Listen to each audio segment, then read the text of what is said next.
that direction.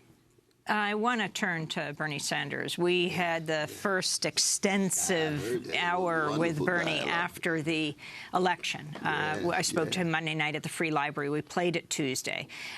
He spoke about how he hopes to reform the Democratic Party as the new chair. Well, it's a new position called the outreach position. He's now in the Senate Democratic leadership, even if he is an independent socialist. This is Bernie Sanders.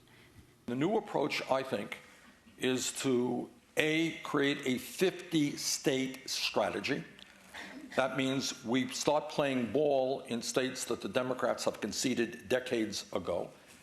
But more importantly, we create a kind of grassroots party where the most important people in the party are not just wealthy campaign contributors, but working people, young people, people in the middle class who are going to come in and going to start telling us what their needs are and give us some ideas as to how we go forward. And I accept this responsibility as outreach chair with a lot of trepidation, but also with excitement. I'm going to be going around the country to try to do everything that I can to create a party which represents working people and not just the 1%. So a lot of questions here, and I encourage people to watch the full hour at democracynow.org. You are a big supporter of Bernie Sanders. You served on the Democratic Platform Committee on behalf of Bernie Sanders. Do you think he's right to work on reforming the Democrats rather than focus on building a new party? He is leading a movement called Our Revolution.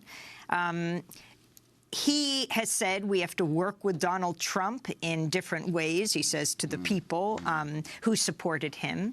Elizabeth Warren in the last day has said she's not so clear she's going to be working with Donald Trump. I mean, very interesting, when Barack Obama came in, Mitch McConnell made it very clear they won't work with Obama at all. But what are your thoughts on all of this, the inside-outside strategy? Well, I think there's going to be a lot of different responses. I have a deep love and respect for Bernie Sanders. I always will. I don't always agree with him. I'm not convinced that the Democratic Party can be reformed. I think it still has a kind of allegiance to a neoliberal orientation. It still has an allegiance to Wall Street. The very victory of Nancy Pelosi is a sign that neoliberalism is still hegemonic in the party. I hope that Keith Ellison is able to present a challenge to it. But my hunch is, if he's head of the DNC. But my hunch is the Democratic Party has simply run out of gas. I mean, this was a party that couldn't even publicly oppose TPP when we debated that in the platform committee. And that's just one small example. Couldn't vote to stop fracking and so on. So that it's still so tied to big money. Even though Hillary Clinton had changed her position because of the pressure of Bernie Sanders on TPP? Exactly. And right there in the debates, they got the word from the White House. We didn't want to embarrass the president. Embarrass the president? What about the poor and working people who are dealing with the suffering? Is that less important than embarrassing the president? And they were very clear about that.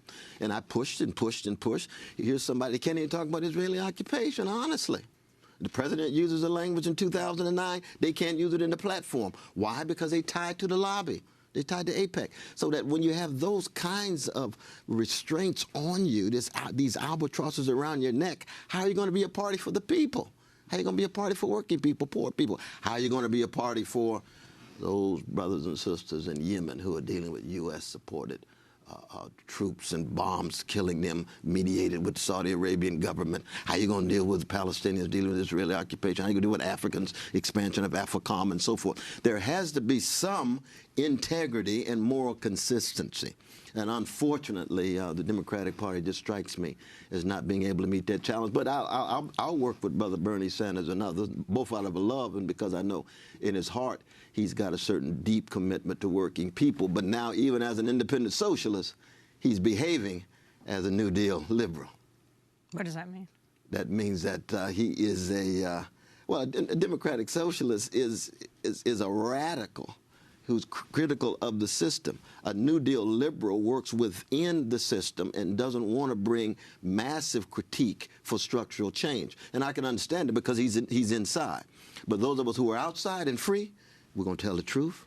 We're going to be honest. We're going to have a certain kind of moral and spiritual and intellectual integrity. And no matter how marginal that makes us, we're not in any way going to become well-adjusted to this injustice out here. We're going to break and then come back to what's happened in North Carolina And then you're headed to North Dakota, so we'll talk about that as well. Dr. Cornel West, Professor Emeritus at Princeton University. He endorsed Bernie Sanders and was served on the Democratic Platform Committee. This is Democracy Now! We'll be back in a minute.